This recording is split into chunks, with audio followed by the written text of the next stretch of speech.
दोस्तों, आज की स्टोरी है गरीबी का सबसे बड़ा कारण। अगर अच्छी लगे तो प्लीज सब्सक्राइब जरूर कर देना चैनल को। एक विद्वान किसी गांव से गुजर रहा था। उसे याद आया कि उसके बचपन का मित्र इस गांव में रहता था। उन्हें बात करते करते शाम हो गई। उसने सोचा कि चलो उससे मिला जाए। वह मित्र के घर पहुंचा, लेकिन उसने देखा कि मित्र गरीबी में रह रहा था। साथ में दो नौजवान भाई भी थे। विद्वान ने देखा कि मित्र के दोनों भाइयों ने घर के पीछे आंगन में फली के पेड़ से कुछ फलियां तोड़ी और घर के बाहर बेचकर चंद पैसे कमाए और दाल आटा खरीद कर ले आए।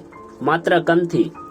तीनों भाई व विद्वान के लिए भोजन कम पड़ता, इसलिए एक भाई ने उपवास का बहाना बनाया, दूसरे भाई ने पेट खराब होने का। केवल मित्र विद्वान के साथ भोजन ग्रहण करने बैठा। रात हुई। विद्वान उलझन में था कि मित्र की गरीबी कैसे दूर की जाए। उसे सारी रात नींद नहीं आई। रात में वह चुपके से उठा, एक कुल्हाड़ी ली और आंगन में जाकर फली का पेड़ काट डाला और रातों रात भाग गया। सुबह होते ही भीड़ जमा हो गई। सभी ने एक स्वर में विद्वान की निंदा की कि कैसा निर्दयी मित्र था।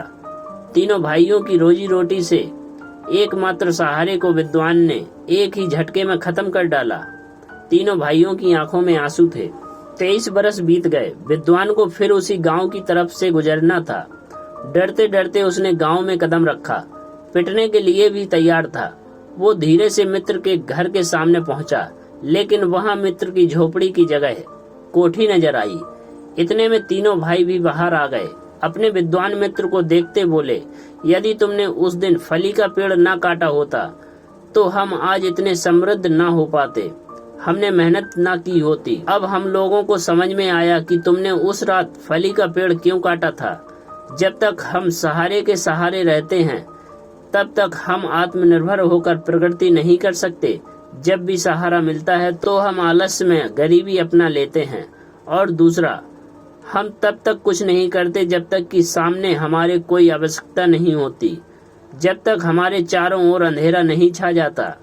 तुमने उस दिन फली का पेड़ काटकर हम पर बहुत बड़ा उपकार किया था। दोस्तों, जीवन में हर क्षेत्र में इस तरह के फली के पेड़ लगे होते हैं।